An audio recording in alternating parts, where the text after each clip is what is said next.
তো আজকে যেটা পার্লামেন্টে হয়েছে এটা হলো তারেক রহমানের হাত ধরে বাংলাদেশে আবারই আওয়ামী লীগের কনস্টিটিউশনাল এবং লেজিটিমেট ওয়েতে পার্লামেন্টারি সেশনের মধ্য দিয়ে আওয়ামী লীগের পুনর্বাসনের সূচনা হয়েছে। এটা শহীদ জিয়াউর রহমানের একটা ছেলের হাত দিয়ে, বেগম জিয়ার ছেলের হাত দিয়ে বাংলাদেশে আওয়ামী লীগের পুনর্বাসন শুরু হবে, এটা আমাদের কল্পনা ছিল না। কিন্তু ওটা উনি করে দেখিয়েছেন, সাহস দেখিয়েছেন, কারণ ওনার মাথাটা উনি দিল্লির কাছে নত করেছেন। এই জন্য আজকে এই অবস্থা হয়েছে। এই জন্য আমরা ওনাকে আহ্বান জানাবো যে দিল্লির আধিপত্যবাদ সেটা থেকে বের হয়ে আসেন, মার্কিন আধিপত্যবাদ থেকে বের হয়ে আসেন। বাংলাদেশে অসংখ্য মানুষ আছে যারা বাংলাদেশের জন্য ফাইট করতে রাজি আছে। আপনি যদি তাদের কাছে গিয়ে আত্মসমর্পণ করেন তাহলে বাংলাদেশের মানুষ আপনার থেকে মুখ ফিরিয়ে নেবে।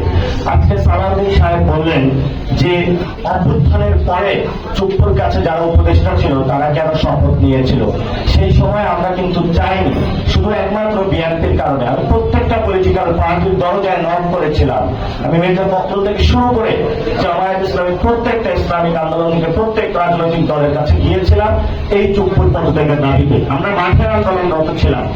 আজকে একটা ইনফরমেশন দেব, যেই সময় বঙ্গভবনে চুপ্পুর পদত্যাগের দাবিতে আন্দোলন হচ্ছিল সেই সময় যিনি বর্তমান আর্মির প্রধান ওয়াকার সাহেব, উনিও আমাদের কাছে সময় চেয়েছিলেন যে আমাকে একটু সময় দেয়, আমি দেশে এসে এটা একটা বিহিত ব্যবস্থা করব।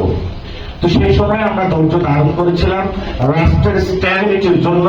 বিএনপিও বলেছে একটু সময় নেওয়া প্রয়োজন, পরবর্তীতে এইসব আওয়ামী লীগের যেগুলো রেসপেন্সার আছে অটোমেটিক বিদায় হয়ে যাবে।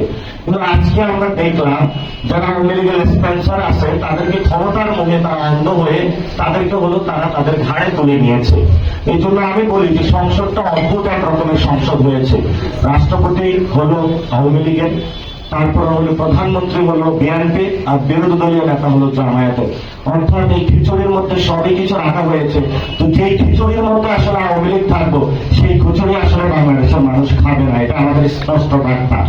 এখন ওনারা যদি এটা সংসদে সমাধান না করতে পারে তাহলে এটা হয়তো আমাদের রাজপথে পায়তারা করতে হবে। তখন যদি আমরা বঙ্গভবনের সামনে যাই তখন আমাদেরকে বাবারা এটা বলবেন না যে তোমরা কেন বঙ্গভবনের সামনে আসছো।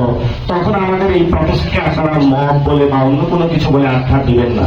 আপনারা যদি মনে করেন যে নির্বাচনের মাধ্যমে ইঞ্জিনিয়ারিং করে আপনারা ভারতের টিকিট নিয়ে আপনারা এখানে সংসদ ভবন দখল করেছেন গুন্ডা মাস্তান চাঁদাবাজদের নিয়ে, এবং বাংলাদেশের মানুষকে আপনারা গ্রিন কার্ড পেয়ে গিয়েছেন, এটা আপনাদের ভুল ধারণা।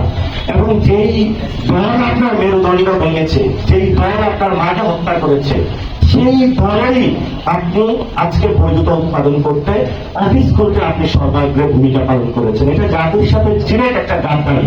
আমরা এটা এক্সপেক্ট করি নাই। আমরা তরুণ প্রজন্ম হতাশ, আলেম ওলামারা হতাশ, এবং যারা বাংলাদেশের নাগরিকরা রয়েছে এটা কখনোই আপনাদের থেকে আমরা আশা করি নাই। এই যে কনস্টিটিউশন সংবিধান বেগম জিয়াও বলেছিল যে আওয়ামী লীগের এই সংবিধান, মুজিবের এই সংবিধান, ভারতীয় এই সংবিধান আমরা আসলে ছুঁড়ে ফেলে দিব। এখন বেগম খালেদা জিয়া এটা ছুঁড়ে ফেলে দিয়েছে, আর তার জিয়া হলো এটা গিয়ে বদল দাওয়া করেছে যে না মা আমি এটা রক্ষা করবো। আচ্ছা, অত মা একদিকে বলেছেন, ছেলে হলেও এটাকে রক্ষা করতে গিয়েছে।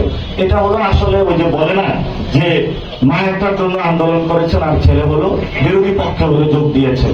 এখন হলো যেটা উনি করেছেন এটা আসলে বাংলাদেশের মানুষের সাথে ঠিক করেন নাই।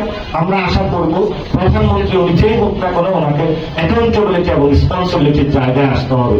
অনেকে বলেন যে তোমরা কথাবার্তা বন্ধ করে দাও। আমরা বলবো যে কথাবার্তা তো আল্লাহ যেহেতু মুখ দিয়েছে, জবান দিয়েছে, তুমি কথাবার্তা কে নেওয়ার তোমাকে অধিকার কে দিয়েছে?